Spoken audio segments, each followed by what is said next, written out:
हुकूमत ने इमरान खान को धमकी दे दी, अगर 8 फरवरी को कुछ किया तो हाल फिर 9 मई वाला हो जाएगा। और अफगानिस्तान के गवर्नर हैं जिनका बेटा जो है वो मारा गया है पाकिस्तान के अंदर, और वो दहशत गर्दों का साथ दे रहा था और पाकिस्तानी फोर्सेस के साथ लड़ रहा था, यानी कि उसका शुमार ख्वारिज में हो रहा था। वो क्या स्टोरी है वो आपको बताएंगे। इमरान रियाज खान इस वक्त कहाँ पे हैं, कहाँ पे नहीं, और गंडापुर ने अपनी ही पार्टी को पैसे देने से इनकार कर दिया है। ये सारी क्या तफसीलात हैं आपको डिटेल से बताते हैं, वीडियो पूरी देखिएगा। बिस्मिल्लाहिर्रहमानिर्रहीम, अस्सलाम वालेकुम एवरीवन, आप देख रहे हैं विजन वाई, मैं हूं मीर नवीद। बात करेंगे जी जो 24 घंटों में खबरें डेवलप हुई हैं उस हवाले से। सबसे पहले बात करेंगे जी 8 फरवरी को पीटीआई जो है वो एक ऐलान करने जा रही है लॉन्ग मार्च का। और लॉन्ग मार्च का जो ऐलान है, मैं सबसे पहले आपको ये बताऊं कि क्योंकि आपको पता है चैंपियंस ट्रॉफी होने वाली है पाकिस्तान में, और इस इवेंट को कभी भी इमरान खान जो है वो मिस नहीं करेंगे।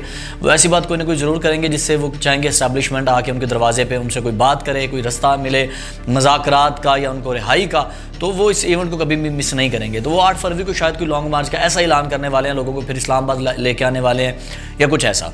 तो यहाँ पर एक खबर बड़ी मैं शामिल करता चाहूँगा गंडापुर साहब के हवाले से। वो ये है कि आपको पता जुनैद अकबर साहब इस वक्त नए सदर बने केपीके के, तो उन्होंने कहा जी हम गंडापुर से पैसे नहीं लेंगे, क्योंकि पहले गंडापुर साहब पैसे देते थे, बस ही थे सदर, बस ही थे चीफ मिनिस्टर, वो पैसे देते थे। वो पैसा उनके अपनी पॉकेट से होता था या हुकूमती ख़जाने से होता था। मेरा ख्याल है हुकूमती ख़जाने से लगा रहे थे, इतना यूज़ कर रहे थे। लेकिन अब गंडापुर साहब ने शायद ये कह दिया कि भाई जब आप सब कुछ खुद कर रहे हैं तो पैसा भी खुद ही लगाएं ना आप लोग, मैं क्यों पैसा लगाऊँ। तो जब दस्तार रखने की बारी आएगी आप जुनैद अकबर के सर पे रख देंगे, पैसा मैं लांदा रहा। तो शायद इस वजह से भी उन्होंने पैसे देने से इनकार कर दिया, और जुनैद अकबर ने खुद भी कहा कि हम अब उनसे पैसे नहीं लेंगे। वैसे पैसे जहाँ से भी लगें, जहाँ से भी ना लगें, तो मेरा ख्याल है कि ये सूरत हाल काफ़ी बिगड़ जाएगी। हो सकता है इमरान खान जो हैं, क्योंकि वो ये इवेंट मिस नहीं ना करना चाह रहे, चैंपियन ट्रॉफी है, लोगों को सड़कों पर लेके आना, बदमज़गी पैदा करना, फिर रियासत जो है इस्टेब्लिशमेंट है इमरान खान को फिर कहेगी यार कुछ बंदे का पुत्र बन, ये किस तरह की चीज़ें कर रहे हो, ना ख़राब करो, रिहाई कर देते हैं, बेल पे छोड़ देते हैं, ज़मानत कर देते हैं, लेकिन ये ना कर। इमरान खान कुछ ऐसा चाह रहे हैं। लेकिन यहाँ पे होगा क्या कि मेरा ख्याल है, क्योंकि एक बड़े पीटीआई के अंदर के बंदे नहीं बताया, उन्होंने कहा जी हम कैसे कर सकते हैं, हमारे पास तो पैसे ही नहीं है।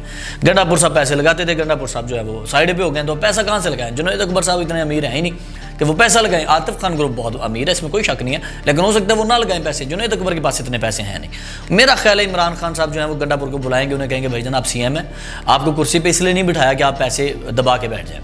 करप्शन के केस आप सारे आपके सामने, आप करप्शन कर रहे हैं, तो पैसा क्यों नहीं लगा रहे। पार्टी के ऊपर पैसा लगाएं, इतने पैसे जुनैद अकबर को दे दें, वरना सीट खाली कर दें, हम कोई ऐसा बंदा बिठाते हैं जो हमें पैसा दे। हो सकता है इमरान खान गंडापुर से ऐसा कहें। लेकिन उधर क्या हो गया जी, उधर ये हुआ कि राना सनाउल्लाह साहब ने जी कल बैठ के कह दिया, उन्होंने कहा जी देखें अगर हमारा हाल में, उन्होंने कहा जी पीटीआई का लॉन्ग मार्च रोकेंगे, अगर पीटीआई लॉन्ग मार्च से बाज नहीं आती तो हम इनका हाल 24 नवंबर वाला या 9 मई वाला करेंगे। अब इसमें 2 सूरतें हाल हैं कि कौन सा हाल। पहला हाल कि इतने ज़्यादा केसेस कर देंगे कि वकील करते करते थक जाओगे। ऑलरेडी इमरान खान के आपको पता है जितने केसेस हो चुके हैं, इमरान खान ने जो वकील किए हैं, आपको मैं एक लागत बताऊँ ना, तखमीना उसका बताऊँ, तकरीबन कोई 85 करोड़ रुपए इमरान खान के वकीलों के ऊपर खर्च हुए हैं अभी तक, जिसमें से एक ऐसा वकील है जो प्राइवेट वकील है जिनका उनकी पार्टी से ताल्लुक नहीं है, वो 30 से 35 करोड़ रुपए इमरान खान से लेके जा चुका है, और हर केस आ रहा है, और वो बनी गाला में अपना घर बना रहा है। तो एक दफ़ा तो मियां नवाज शरीफ साहब ने अपने दौर में कह दिया था 16-17 में कि मेरे ऊपर जितने केस हो गए, मैं तो वकीलों की फीसें दे के थक गया हूँ, मेरे पास पैसे नहीं बचे उनको देने के लिए। और होटल्स में जिस तरह खाने चलते थे और जितने लोग आते थे, और नवाज शरीफ जैसा इतना अमीर आदमी भी थक गया था। ये बातें आम नहीं होती। तो इतने केसेस करेंगे कि वकील करते करते थक जाओगे। और दूसरी सूरत हाल क्या है कि डंडा, ऐसा डंडा बरसाएंगे कि फिर ना कहना कि हमें बताया नहीं था। अगर आपने लाहौर का माहौल ख़राब करने की कोशिश की या आपने इस्लामाबाद का माहौल ख़राब करने की कोशिश की, तो आपको पहले बता देते हैं। अच्छा जी, अगली खबर शामिल करते हैं इसमें। अदलिया की जो स्टोरी है ये जी, इस्लामाबाद हाई कोर्ट में जो जजेस ने ख़त लिख दिए हैं, वो ख़त किसको लिखे हैं मैं आपको बताऊं कि 13 सीटें होती हैं टोटल वहाँ पे जजेस के लिए, लेकिन 8 सीटें जो हैं वो जज बैठे हुए हैं, बाकी सीटें खाली हैं। अब उन्होंने कहा क्या, उन्होंने देखा जी हाई कोर्ट में तो ये मसले ही हो रहे हैं कि खान का हर केस में इसको जो रिलीफ दे दिया जाता है, केस वापस आ जाता है, चीज़ें हो जाती हैं, तो ये मौका अच्छा था, ठीक है। लेकिन अब उन्होंने किया क्या, खासकर पीटीआई वालों ने, रियासत ने किया क्या, मिल के गेम चलाई है, और गेम ये चलाई है कि अब वो तीनों हाई कोर्टों से एक बंदा लेंगे। लाहौर हाई कोर्ट से एक बंदा लेंगे, सिंध से लेंगे, और खैबर पख्तूनख्वा से लेंगे। यहाँ से वो 3 बंदे उठा के सुप्रीम कोर्ट में लेके आएंगे, और उनको लग रहा है कि वो सुप्रीम कोर्ट का चीफ जस्टिस बना देंगे। तो ऑलरेडी जो जज कह रहे हैं वो कह रहे हैं जो हम जो 3 सीनियर्स हैं इनमें से कोई चीफ जस्टिस बना दो, बजाय कि बाहर का बंदा लाने के आप चीफ जस्टिस बनाएं। तो हमें ये फैसला रियासत का नामंजूर है। कभी भी इस तरह की तबादले पहले माजी में नहीं हुए, तो अब दोबारा भी ये नहीं होने चाहिए। ये बहुत बड़ा बहरान मेरा ख्याल आ जाएगा अगर कुछ ऐसा होता है तो। अच्छा जी, अगली खबर शामिल करते हैं इमरान खान, रियाज खान जो एक साफ़ी आप जानते हैं, इमरान रियाज खान पीटीआई के हवाले से हिट लिस्ट के ऊपर हैं। उन्हें मारने की भी कोशिश की गई, उन्हें फोर्सेस ने उठाया भी, उन्हें नून लीग ने बड़ा ज़्यादा भी किया। आपने देखा उनके साथ बड़ी ज़्यादतियाँ हुई, बड़ा कुछ हुआ। उन्होंने एक तस्वीर शेयर किया कि वो कार से निकल रहे हैं, हाथ में पट्टी है, कुछ सामान उठाया हुआ है। तो ख़बरें आ रही थी जिस तरह आदिल राजा साहब और दूसरे लोग कह रहे थे, सलमान साहब तो ये भी कह रहे हैं हमसे एक इंटरव्यू हमें दे दें कि वो यूके चले गए हैं, वो पहले मस्कत थे, मस्कत से यूके चले गए हैं, कुछ ऐसा, लेकिन अभी तक उनके बारे में कुछ पता नहीं चला। उन्होंने जो फ़ोटो एक जारी की है उसमें एक गार से वो निकल रहे हैं, वो गार या तो अफ़गानिस्तान की है या फिर वो KPK के गार है, क्योंकि उन्होंने गुज़श्ता ये भी अपने एक दोस्त से कहा कि मुझ पर एक जानवर ने हमला किया।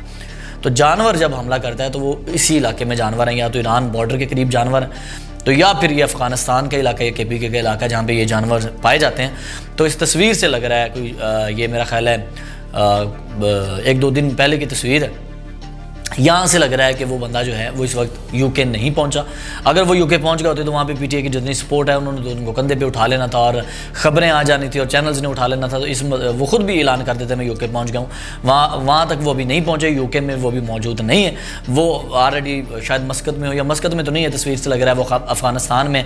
और अगर वो जाते भी हैं तो मैं आपको बताऊँ कि अफ़गानिस्तान से KPK से अगर वो गए हैं तो गए भी हैं तो KPK का रास्ता है, KPK से अफ़गानिस्तान, अफ़गानिस्तान से ईरान, ईरान से तुर्की और फिर यूरोप। और ये सारा डंकी का जो है सफ़र है, और उन्होंने कैसे किया है और ये कैसे कर रहे हैं वो बेहतर जानते हैं। अल्लाह पाक उनके हाल पे रहम करे। बीवी बच्चों वाला वो इंसान है, और मुझे तो बड़ा दुख हुआ ये तस्वीर देख के, और मैं समझ रहा हूँ कि ये जो ज़्यादतियाँ ये नहीं होनी चाहिए। आप अच्छी खासी जर्नलिज्म कर रहे थे, आपने पार्टी बाजी में आके अपना फ्यूचर भी दाव पे लगा दिया और अपनी ज़िंदगी भी दाव पे लगा दी। मैं दुआ करूँगा ऑन एयर बैठ के कि अल्लाह आपको अपने हिफ्ज़ अमान में रखे, आपकी फैमिली को अपने हिफ्ज़ अमान में रखे। इंसान की जान की बड़ी कीमत होती है, आपके लिए दुआ है, लेकिन कुछ गलत फैसले हैं जो आपको फंसा के बैठे हुए हैं। अगली खबर शामिल करेंगे जी, और ये आखिरी खबर है। अफ़गानिस्तान के एक सूबा जी बाज़खेश, यहाँ के गवर्नर थे जी मौलवी ग़ुलाम मोहम्मद, इनके बेटे मोहम्मद यूसुफ साहब जो DIG खान में जो है मारे गए हैं, तालिबान के साथ थे। इनका जो है ख्वारिज में शुमार हो रहा था, और ये पाकिस्तानी फोर्सेस के साथ, सिक्योरिटी फोर्सेस के साथ जंग कर रहे थे, लड़ रहे थे, वहाँ पर ये मारे गए। तालिबान कहते थे नहीं जी हम तो पाकिस्तान में कार्रवाइयाँ कर ही नहीं रहे, हमारे तो बंदे ही नहीं है। तो ये एक वाज़िया सबूत है कि उनके गवर्नर का बेटा यहाँ पर मौजूद था, और उनका गवर्नर का बेटा यहाँ पर क्या कर रहा था इन तालिबान के साथ, और फोर्सेस से लड़ाई क्यों कर रहा था। तो ये इसका वाज़िया सबूत है कि तालिबान पाकिस्तान के अंदर दहशतगर्दी कर रहे हैं। और वो इसका जो पीछे आपको याद होगा पिक्तिया में जो 4 कैंपस के ऊपर पाकिस्तानी फोर्सेस ने हमला किया था, और वहाँ पे भी तालिबान के कई लोग मारे गए, लेकिन उन्होंने नाम छुपा लिया ताकि हम बदनाम ना हो जाएं या हमारा सबूत सामने ना आ जाए। लेकिन ये सबूत इस वक्त पाकिस्तान के हाथ आ गया। गवर्नर का बेटा मोहम्मद यूसुफ जो है वो ख्वारिज में उसका शुमार था, और वो पाकिस्तानी फोर्सेस के साथ लड़ता हुआ जाँ बाक हुआ है, और इससे बड़ा सबूत कोई नहीं। मेरा ख्याल है अब तालिबान के होश ठिकाने आ जाएंगे। मज़ीद खबरों के लिए हमारे चैनल को देखते रहिए, सब्सक्राइब कीजिए। उम्मीद है आपको काफ़ी कुछ समझ आया होगा। मीर नवीद को इजाज़त दीजिए, अल्लाह निगहबान।